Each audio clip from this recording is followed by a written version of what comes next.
Hey, what's up guys? JD Venom here, part of Venom Nation Wrestling, and this is my Raw review from tonight. If you guys are new to the channel, brand new channel here, my third video here on this channel, definitely leave me some support, leave me a thumbs up, talk to me in the comment section. I would love to know what your opinions were about this show. Follow me on Twitter and like the Facebook page, where both links are down below. Hopefully I put them down there. Tell your friends and tell your family to come and join the JD Venom Nation Wrestling here on YouTube. Wrestling Nation here on YouTube, I should say. I have a gaming channel as well, so I do a little bit of the same shtick. But you're not here to listen about that. You're here to listen to my review here. My review of tonight's Raw. Tonight's Raw was meh.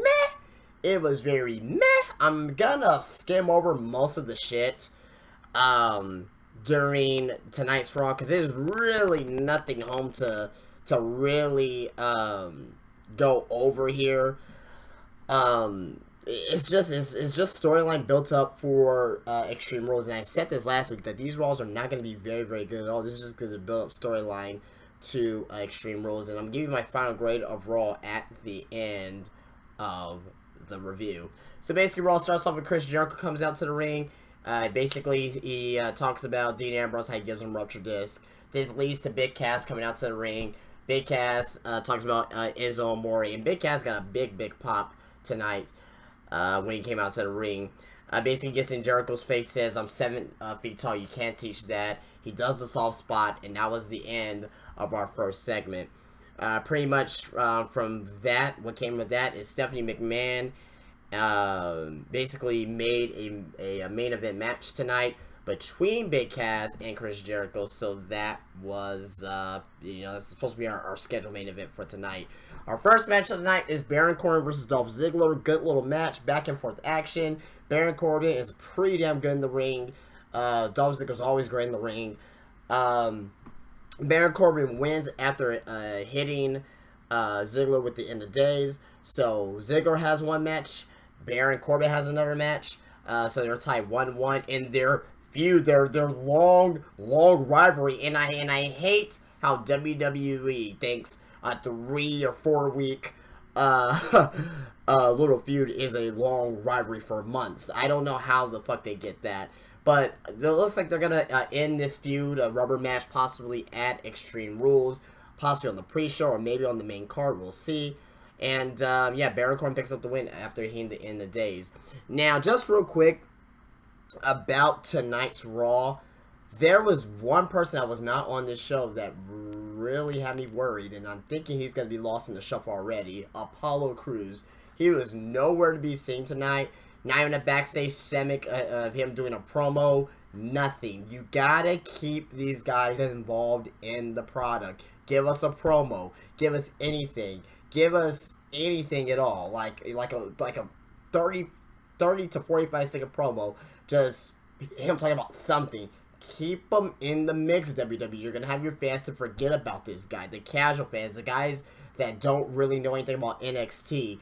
The fans that just are figuring out who Apollo Crews is, who Baron Corbin is, who Enzo and Cass is, the Vaudevillains. We saw everyone tonight that was brought up from NXT with the exception of Apollo Crews. I'm thinking it's because he's black. He is black. They don't like black people. They hate black people in WWE. And they say, fuck black people, okay? Fuck black people.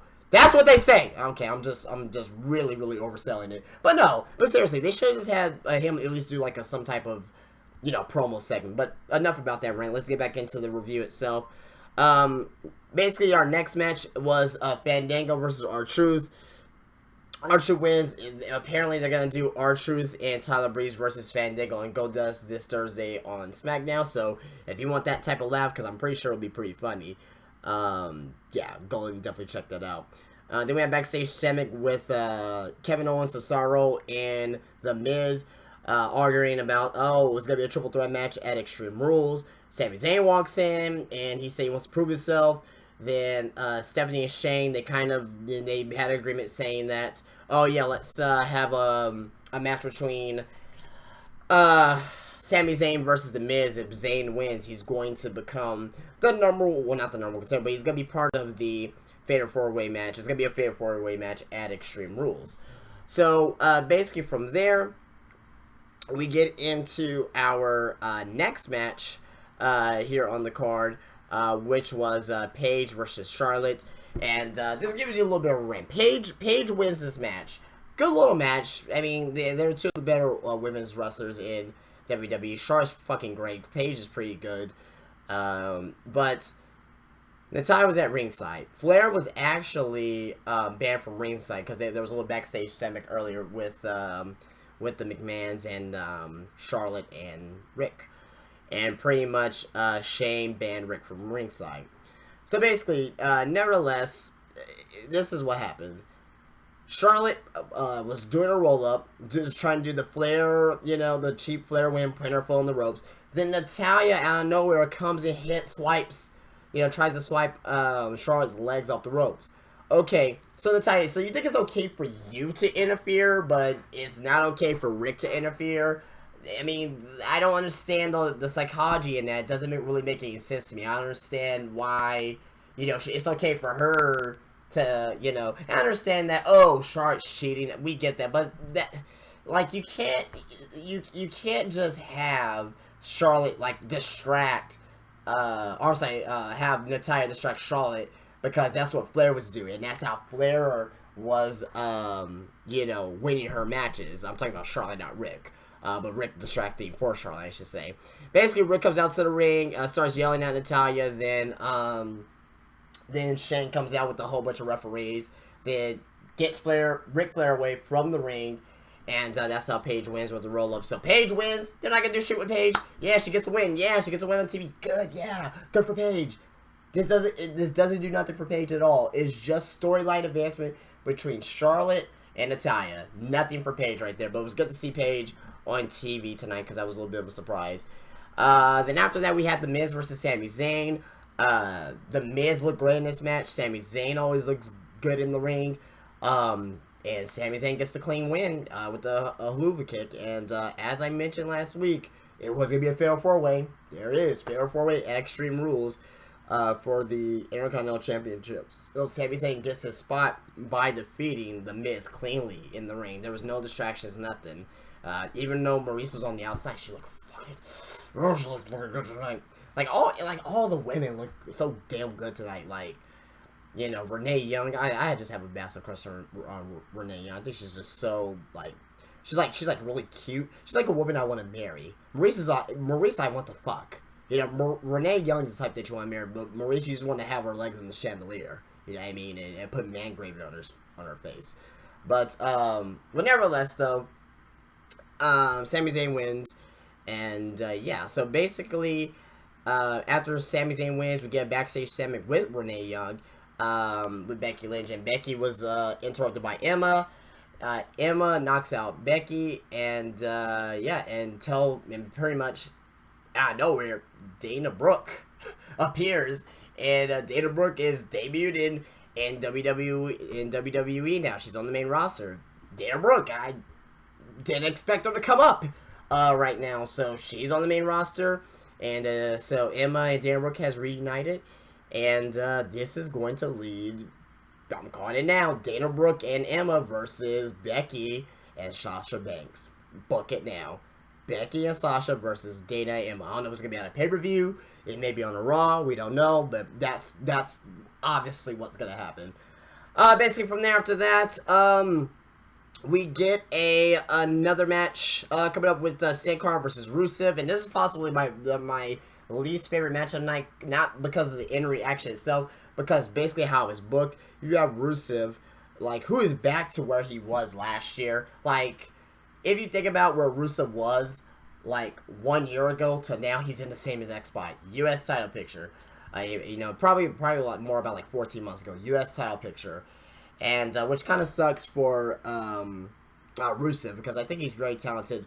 But guys like Rusev, guys like Zack Ryder, who are just in a certain shtick, Rusev, who's a anti-American shtick, that's not going to be world title material, unfortunately. You know what I mean? Guys like Rusev, guys like, who was the guy? Kozlov. The only potential guy that had world title potential, but he had to leave WWE because of, reasons, was Muhammad Hassan. And that was because of America was really, having a war at the time. with Afghanistan, Iraq, and, just the Middle East in general. So, Muhammad Hassan was really the only guy in the last, 10 years. It's probably been longer than that since Muhammad Hassan. Yeah, probably like in the last 13 years. That a guy that has an anti-American gimmick was actually to the point where he can be world champion, and it will work. It's not gonna work for Rusev. It didn't work for fucking Kozlov. It didn't work for Great Khali, even though he was really anti-American. And he was just one of those foreigners that the Americans hate.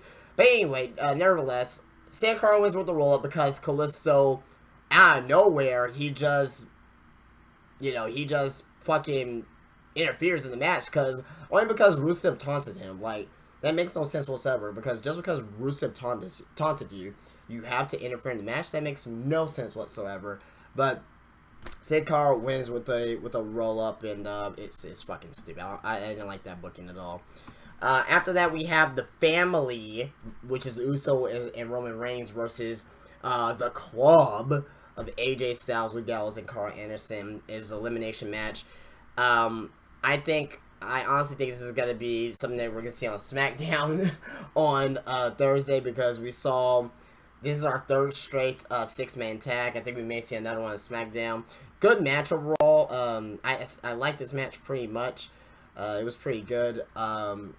It came down to Roman Reigns and AJ Styles, and basically Anderson and Gallows attacks Reigns from behind with the steel chair on the outside, and Reigns wins by DQ. Basically, and this is possibly the most storyline driven of the night, as you would expect, because it's your fucking world title picture. AJ was on the outside. He's gonna do the phenomenal forearm. There was a chair in the ring already. Roman Reigns kicks the chair to AJ Styles. AJ kicks the chair back to Roman Reigns. Roman Reigns picks up the chair. Then, as he was picking the chair, AJ was going to do the phenomenal forearm, but he went over Roman Reigns, rolled out of the ring. It was a pretty cool spot, what they did right there. So let's build up more tension for for Extreme Rules. So we're going to see what's going to happen. So hopefully this is a start of something. So I have no idea. I have an idea what's going to happen at Extreme Rules. Gallows and Anderson's going to turn on AJ Styles, and that's just what's going to happen. We're just going to have to accept it and just realize that WWE, they're just not going to do the Bullet Club thing right now. They're just calling it the club right now, because when Finn Balor comes in, it's just going to turn to the Balor Club. Voila! Problem solved! That's what's going to happen.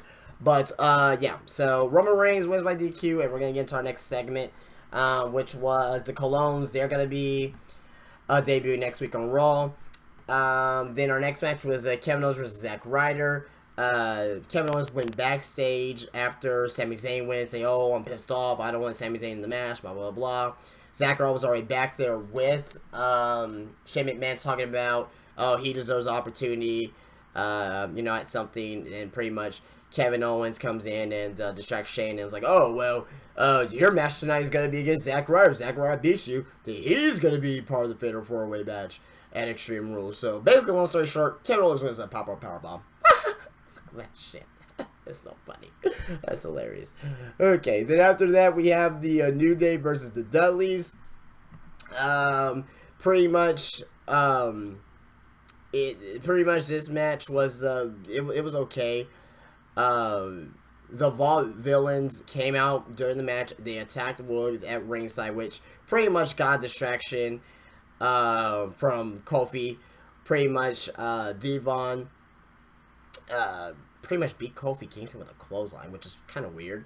But it was all for distraction, though. Big E was already attacked by the Vaudevillains as well. So Dudley Boys win.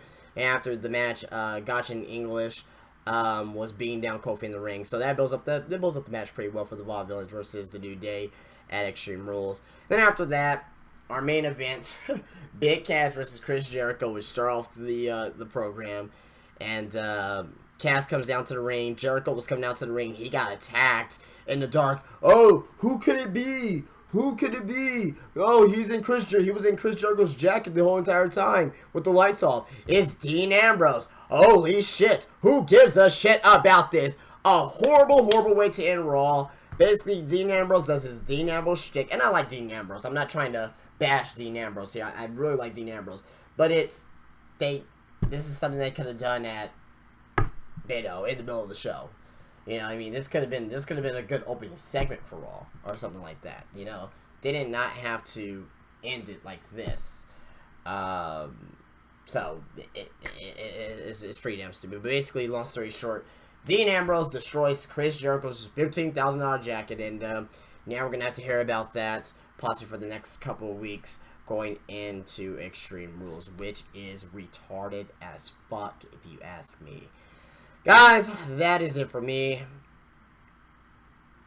Not a good Raw. Not a good Raw at all. If I have to get it out of a 1 out of 10 system, I'll probably give it a 5. Maybe a 4.5.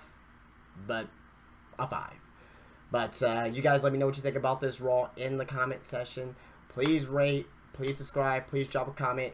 And I will see you guys next week for another video. And also as well, you may see a brand new video from me this week as well. My very first ever top 10 video. We'll see if that gives the channel a little bit of a boost. But we're trying to test the waters here on this channel to see what would be best for me and this channel. But if you guys suggest you listening to top 10 videos, storyline review videos, old school storyline review videos, let me know. And I'll put something together for you. I'm a good editor. Well, I'm a very good editor. So, but anyway, guys, I'll see you guys later. You guys have a great day. Peace out.